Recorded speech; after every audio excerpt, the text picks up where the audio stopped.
कहानी की शुरुआत में हमें एक नोरा नाम की लड़की को दिखाया जाता है जो अपने पिता टोबियस के साथ छुट्टियों के दौरान वेस्टर्न नॉर्वे में मौजूद ट्रोल पहाड़ी चढ़ रहे थे। और उस पहाड़ी के ऊपर पहुंचने के बाद टोबियस ने अपनी बेटी को लेजेंडरी ट्रोल्स के बारे में बताया। माना जाता है कि हजारों साल पहले ये बहुत बड़े ट्रोल्स पूरी दुनिया में घूमा करते थे, लेकिन फिर एक दिन किसी ने इन ट्रोल्स पर जादू करके इन्हें पत्थर की मूर्तियों में बदल दिया। और वही इन पुरानी कहानियों पर विश्वास करने वाले टोबियस का मानना था कि ये ट्रोल्स अभी भी नॉर्वे की पहाड़ियों में छुपे हुए हैं और वो कभी न कभी वापस से जिंदा हो जाएंगे। अपने पिता की बातें सुनकर नोरा को भी इसमें काफी दिलचस्पी आने लगी। इसके बाद यहाँ से सीन कट होकर 20 साल आगे चला जाता है, जहाँ हम नोरा को देखते हैं जो अब काफी बड़ी हो चुकी थी, लेकिन अब उसका इन कहानियों और जादू पर से विश्वास उठ ही गया और अब वो सिर्फ मॉडर्न साइंस पर ही भरोसा करती थी। अब वो पेलिनोलॉजिस्ट बन चुकी थी। दरअसल पेलिनोलॉजिस्ट ऐसे साइंटिस्ट होते हैं जो धरती के नीचे से मिलने वाले पुराने जानवरों के अवशेषों को देखकर बीते हुए समय के बारे में चीजें पता लगाते हैं। 6 महीने की कड़ी मेहनत के बाद आज आखिरकार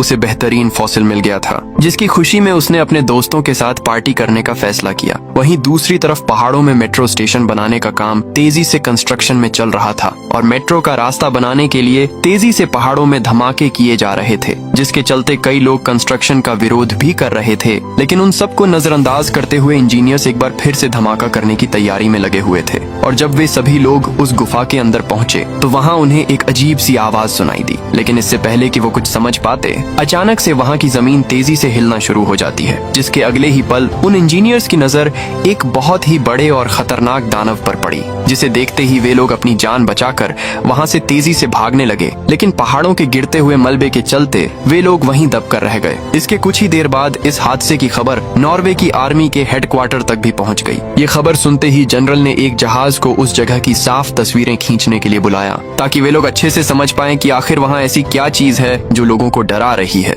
साथ ही जनरल ने इस बार प्राइम मिनिस्टर को भी सूचित करने का आदेश दिया। इसके थोड़ी देर बाद ही नॉर्वे की प्राइम मिनिस्टर अपने एडवाइजर आंद्रिय के साथ तुरंत ही मिलिट्री बेस के लिए निकल गई, जहां रास्ते में उनकी मीटिंग डिफेंस मिनिस्टर से हुई, जिसने उसे बताया कि इस हादसे में कम से कम 50 से ज्यादा लोग मारे गए हैं। साथ ही उसने उस जगह की कुछ तस्वीरें दिखाई, जिन्हें ऊपर से देखने में धरती पर काफी बड़े बड़े छेद दिखाई दे रहे थे। और उन्हें देखकर आंद्रिय को लगा कि वो किसी बहुत बड़े जीव के पैरों के निशान थे, लेकिन वो इन चीजों पर बोलने लायक नहीं था और उसकी बात को तुरंत ही अनसुना कर दिया गया। उधर नोरा अपने दोस्तों के साथ अभी भी पार्टी कर रही थी, पर तभी अचानक एक आर्मी हेलीकॉप्टर आया, जिसमें से एक फौजी बाहर उतरा और उसने नोरा को बताया कि उसे अभी के अभी प्राइम मिनिस्टर से मिलने के लिए बुलाया गया है। ये सुनते ही नोरा बिना वक्त गंवाए उसी हेलीकॉप्टर में बैठकर मिलिट्री बेस के लिए निकल गई। उसके वहां पहुंचते ही आंद्रिय उसे एक कमरे में ले गया, जहां देश के सभी बड़े बड़े ऑफिसर्स के साथ साथ खुद प्राइम मिनिस्टर भी बैठी हुई थी। और अभी तक उन्हें जितनी भी जानकारी मिली थी,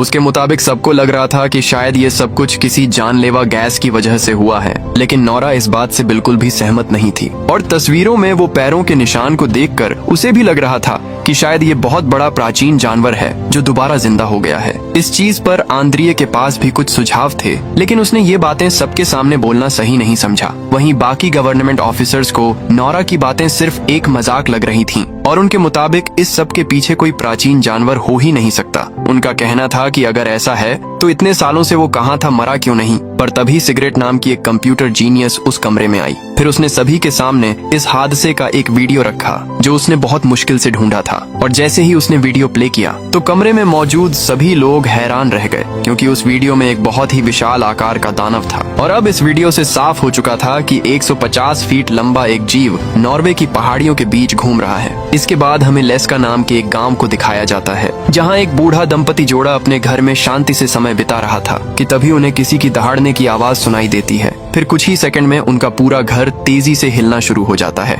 उन्हें लगा कि शायद भूकंप आया है, इसलिए वे अपने घर में बने सीक्रेट रूम में जाकर घुस गए। और जब वे लोग सब कुछ शांत होने के बाद बाहर निकले तो उन्होंने देखा कि उनका पूरा घर तबाह हो चुका था और उसके साथ साथ आसपास के एरिया में भी काफी तबाही मची हुई थी। दूसरी तरफ नोरा उस हादसे की जांच करने के लिए पूरी तरह से तैयार थी और ऑफिसर्स की सहमति से प्राइम मिनिस्टर ने उसे साइंटिफिक एडवाइजर के तौर पर नियुक्त कर दिया। मीटिंग खत्म होते ही आंद्रियास ने नोरा को लेजगा में हुए हादसे के बारे में बताया, जिसके तुरंत बाद वे एक हेलीकॉप्टर में बैठकर लेजगा की तरफ निकल गए, जहां रास्ते में उन दोनों ने एक दूसरे से काफी बातें भी की। इसी बीच आंद्रियास ने नोरा से उसके पेलिनोलॉजिस्ट बनने की वजह पूछी, जिस पर नोरा ने उसे बताया कि उसे बचपन से ही नेचर से प्यार था और वो अपने आसपास की दुनिया को और अच्छे से जानना चाहती थी। साथ ही उसने आंद्रियास को अपने पिता टोबियास के बारे में भी बताया कि कैसे वह उसे पहाड़ों पर ले जाकर उनसे जुड़ी कहानियां सुनाते थे। लेकिन बदकिस्मती से वो इन कहानियों में इतने ज्यादा खो चुके थे कि उनका असल जिंदगी से वास्ता पूरी तरह से कट गया और बीच में तो उनकी हालत इतनी ज्यादा खराब हो गई थी कि उन्हें एक मेंटल हॉस्पिटल में एडमिट करना पड़ा। अब लेस्गास में मची तबाही को देखकर नोरा और आंद्रियास दोनों ही काफी हैरान थे। फिर उनकी मुलाकात कैप्टन क्रिश से हुई, जो फौज की तरफ से इस पूरे ऑपरेशन को संभाल रहा था। इसके बाद क्रिश ने उन्हें बताया कि वो दानव लेस्गास में तबाही मचाने के बाद 2 मील आगे तक बढ़ता गया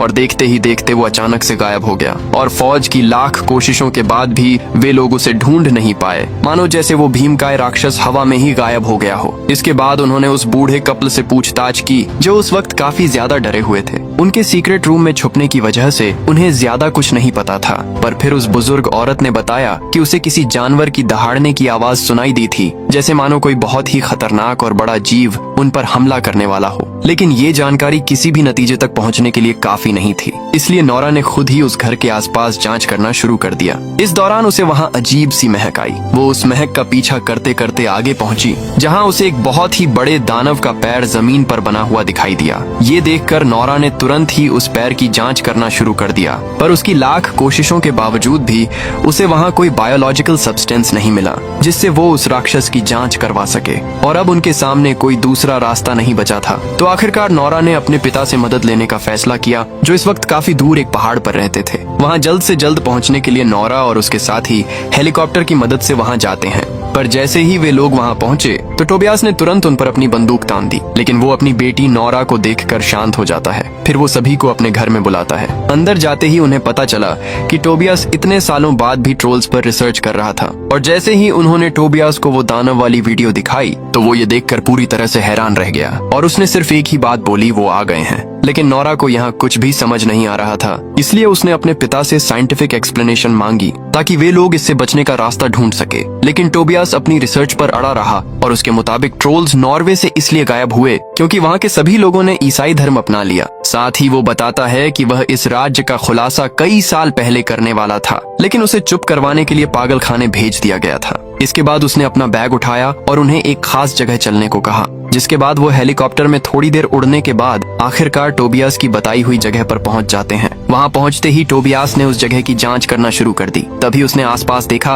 और उसे एहसास हुआ कि वो जगह अब पूरी तरह से बदल चुकी थी। इसी बीच अचानक से नोरा को वही महक आई जिसका नाम उसने हाइपर नेचर रखा हुआ था, और इससे पहले कि वो कुछ समझ पाते तभी नोरा की नजर वहाँ मौजूद एक बहुत ही बड़े जीव पर पड़ी। ये देखकर तो उनके पैरों तले जमीन ही खिसक जाती है। वो कोई और नहीं बल्कि एक ट्रोल था। उसने खुद को पहाड़ों के पत्थरों से छुपा रखा था, लेकिन खुशकिस्मती से वो वक्त रहते ही हेलीकॉप्टर में बैठकर वहां से निकलने लगते हैं। और जैसे ही वे लोग एक सेफ जगह पहुंचे तो उन्होंने इंटरनेट के जरिए उस ट्रोल को सरकार को दिखाया। सभी लोग इतने बड़े जीव को देखकर काफी ज्यादा हैरान थे, और जब सभी लोगों को उस दानव वाली बात पर विश्वास हो गया तो तुरंत ही प्राइम मिनिस्टर ने ट्रोल के खिलाफ एक आर्मी ऑपरेशन की शुरुआत कर दी, जिसकी जिम्मेदारी कैप्टन क्रिश के हाथों में थी। अब जैसे ही प्राइम मिनिस्टर से ऑर्डर मिला, फौज ने तुरंत उस ट्रोल पर खतरनाक ऑपरेशन की शुरुआत कर दी। पर फौज के खतरनाक मिसाइल से हमला करने के बावजूद भी उस दानव पर बिल्कुल भी असर नहीं हो रहा था। पूरी टीम उसका कुछ भी नहीं कर पा रही थी। ये देखकर वो वहाँ से अपनी जान बचाकर भागना शुरू कर देते हैं। लेकिन तभी जैसे ही उसने एक सिपाही को उठाकर खाया तो टोबियास उसे शांत करने के लिए उसके सामने चला गया।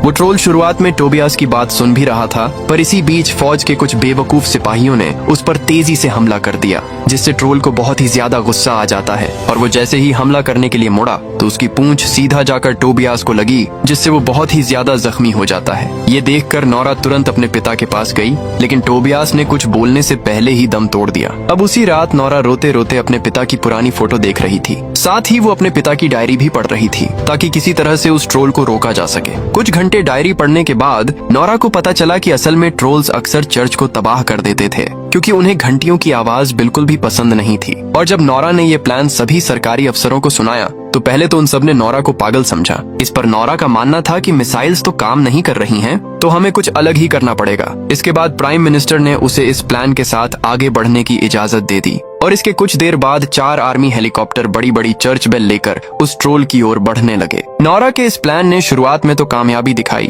पर तुरंत ही उस ट्रोल ने अपने हाथों से एक हेलीकॉप्टर को पकड़ लिया और उसी पकड़े हुए हेलीकॉप्टर की मदद से उसने उन 4 हेलीकॉप्टर को तबाह कर दिया। और वो इस हमले से इतना ज्यादा गुस्से में आ गया कि उसने चारों तरफ तबाही मचाना शुरू कर दी। इस तबाही के बीच एक हेलीकॉप्टर डिसबैलेंस होकर सीधा एक छोटी बच्ची पर गिरने ही वाला होता है कि तभी वो ट्रोल उस हेलीकॉप्टर को पकड़ लेता है, जिससे उस बच्ची की जान तो बच जाती है, पर उस ट्रोल को देखकर ऐसा लग रहा था कि मानो उसके अंदर भी शायद एक दिल है। इस हादसे के बाद दुनिया भर के न्यूज चैनल्स ने ये खबर दिखाना शुरू कर दिया। इस खबर को सुनकर आम लोगों में दहशत का माहौल बन गया था और ठीक उसी वक्त प्राइम मिनिस्टर ने देश में इमरजेंसी डिक्लेयर करते हुए ओस्लो शहर और उसके आसपास के इलाकों को जल्द से जल्द खाली करने का आदेश दिया, क्योंकि ट्रोल तेजी से ओस्लो शहर की तरफ ही बढ़ रहा था। दूसरी तरफ अपने नाकाम प्लान के चलते नोरा को साइंटिफिक एडवाइजर की पोस्ट से निकाल दिया गया और उधर आंद्रियास को गवर्नमेंट के अगले प्लान के बारे में पता चल गया, जिसमें वो लोग ओस्लो के आसपास के शहरों में बड़े बड़े बम धमाके करके ट्रोल को खत्म करना चाहते थे। लेकिन आंद्रियास के पास इसे रोकने की कोई पावर नहीं थी, इसलिए उसने इस फालतू नौकरी से इस्तीफा दे दिया। हजारों लोग अपने घर और शहर को छोड़कर भागना शुरू कर देते हैं, जिसमें आंद्रियास और नोरा भी शामिल थे। पर नोरा को इस बात का दुख था कि वो देश को इस समस्या से नहीं निकाल पाई, इसलिए उसने एक बार फिर से अपने पिता की डायरी को पढ़ना शुरू कर दिया। इस बार उसकी नजर सिंडिंग नाम पर पड़ी, जो कई बार रिपीट हो चुका था। और जब इसके बारे में उसने आंद्रियास से बात की तो उसने बताया कि असल में सिंडिंग एक राजकुमार था जो कि ओस्लो शहर के अंदर मौजूद एक महल में रहता था और इस वक्त वो देश का सबसे अमीर आदमी था। अब नोरा को लग रहा था कि शायद उन्हें उस महल में कोई सुराग मिल सकता है, इसीलिए उसने आंद्रियास से तुरंत ही गाड़ी को महल की तरफ मोड़ने को कहा। कुछ देर बाद जब वे महल में पहुंचे तो उनकी मुलाकात राइकर सिंडिंग से होती है, जो पहले से ही उनका इंतजार कर रहा था। इसके बाद वो उन्हें महल के अंदर लेकर गया और आखिरकार उसने नॉर्वे के ट्रोल्स के राज से पर्दा हटा दिया। असल में टोबियास बिल्कुल सही था और प्राचीन समय में ट्रोल्स नॉर्वे की धरती पर घूमते थे। फिर सिंडिंग उन्हें एक अंडरग्राउंड गुफा में लेकर गया, जहाँ पर उसने बताया कि असल में उसी ने टोबियास की जिंदगी बर्बाद की थी ताकि उनका सच बाहर न आ जाए। और जब टोबियास सच के काफी करीब पहुंच गया था तो सिंडिंग ने ही उसे मेंटल हॉस्पिटल भेजा था। और वो राज असल में महल के नीचे दबे हुए ट्रोल्स के कंकाल थे, जो सालों से सिंडिंग ने दुनिया से छुपाए हुए थे। और तो और ये महल ट्रोल किंग की गुफा के ऊपर बनाया गया था, जब ट्रोल किंग और उसके पूरे परिवार को क्रिश्चियंस ने खत्म कर दिया था। और जो ट्रोल पूरी दुनिया में तबाही मचा रहा है वो कोई और नहीं बल्कि ट्रोल किंग ही था, जो सिर्फ अपने घर जाने की कोशिश कर रहा था। साथ ही सिंडिंग ने बताया कि ट्रोल्स के लिए उनका परिवार सबसे ज्यादा जरूरी होता है और नॉर्वे की क्रिश्चियनाइजेशन के दौरान ट्रोल किंग को जबरदस्ती पहाड़ों में भेज दिया गया था, पर वो धमाकों की वजह से वापस आ चुका है और अब वो सिर्फ ओस्लो अपने परिवार से मिलने आ रहा है। लेकिन नोरा और आंद्रियास तब ज्यादा हैरान हुए जब उन्हें पता चला कि उनके सामने ट्रोल किंग के परिवार के कंकाल पड़े हुए थे। और जब नोरा ने जैसे ही उन कंकालों पर लाइट मारी तो उनकी हड्डियां अचानक से पिघलने लगती हैं, जिसका मतलब था कि ट्रोल्स लाइट की रोशनी को नहीं झेल सकते थे। इसके बाद नोरा ने सिंडिंग से सबसे बड़ी गाड़ी मांगी, जिसके बाद सिंडिंग ने रानी का सबसे पसंदीदा ट्रक उसके हवाले कर दिया। इसी बीच उसने कैप्टन क्रिस को फोन करके इस प्लान के बारे में बताया, जिसमें वो ट्रोल किंग को एक जाल में फंसाकर उस पर तेज रोशनी से हमला करने वाले थे। इस हमले के लिए उन्हें बड़ी बड़ी यूवी लाइट्स की जरूरत पड़ने वाली थी। उधर आंद्रियास ने तुरंत अपनी दोस्त सिगरेट को फोन करके कहा कि कैसे भी करके ओस्लो बॉम्बिंग प्लान को लेट करवाओ। खुशकिस्मती से सिगरेट एक कमाल की हैकर थी और उसने चुपचाप बिना किसी को बताए मिसाइल को फायर होने से ही रोक दिया। दूसरी तरफ नोरा और आंद्रियास अपने ट्रक में ट्रोल किंग के बच्चे की मुंडी लेकर घूम रहे थे और जानबूझकर ट्रोल किंग का ध्यान अपनी ओर खींच रहे थे। ये सब करके वे लोग ट्रोल किंग को लाइट्स की रोशनी के पास ले जाने का सोचते हैं और जैसे ही ट्रोल किंग के सामने उन्होंने उसके बच्चे की मुंडी को फेंका तो उसे एहसास हुआ कि असल में उसके परिवार का कोई भी जिंदा नहीं बचा है। ये देखकर वो बहुत ही ज्यादा गुस्से में आ जाता है। उधर मिलिट्री बेस में सिगरेट को हैकिंग करते हुए रंगे हाथों पकड़ लिया गया, लेकिन तभी वही जनरल ने भी उसकी बात को समझते हुए प्लान को खारिज कर दिया, क्योंकि अभी भी उस वक्त वहाँ कई आम लोग मौजूद थे जो इन धमाकों में मारे जाते। इधर नोरा और आंद्रियास किसी तरह से ट्रोल को लाइट ट्रैप तक लाने में कामयाब हो चुके थे। वहाँ पहुँचते ही कैप्टन क्रिस की पूरी टीम ने एक साथ सारी लाइट्स को ऑन कर दी और उनका प्लान कामयाब भी हो रहा था, क्योंकि धीरे धीरे वो ट्रोल जलना शुरू हो जाता है। लेकिन उसे ऐसे तड़पता देख नोरा का मन बदल गया और उसने तुरंत जाकर एक एक करके यूवी लाइट्स को बंद कर दिया। वो उसकी जिंदगी बचाना चाहती थी, लेकिन तब तक बहुत देर हो चुकी थी, क्योंकि ठीक उसी वक्त सूरज उग जाता है। अब सूरज की रोशनी जैसे ही ट्रोल किंग पर पड़ी तो वो तेजी से जलना शुरू हो जाता है और देखते ही देखते वो अचानक से नीचे जमीन पर गिर गया और एक पत्थर में बदल गया। उसकी मौत को देखकर नोरा को अंदर ही अंदर बहुत ही ज्यादा दुख हुआ, यहाँ सभी लोग उसकी मौत पर जश्न मना रहे थे, पर वहीं नोरा और आंद्रियास को अभी भी यह चिंता सता रही थी कि कहीं इस देश में और ट्रोल तो नहीं बचे हैं। इसी बीच प्राइम मिनिस्टर भी वहाँ पहुँच गयी और वो नोरा के काम से इतनी ज्यादा खुश थी कि उनके पास उसकी तारीफ करने के लिए शब्द तक नहीं थे। अब कुछ हफ्तों बाद हम देखते हैं कि कुछ पत्थर दोबारा से हिलने लग गए थे और अब एक और खतरनाक ट्रोल वापस जाग रहा था। और इसी सीन के साथ ये कहानी यहीं पर खत्म होती है। वीडियो अच्छी लगी तो एक लाइक करना और चैनल को सब्सक्राइब जरूर से करना।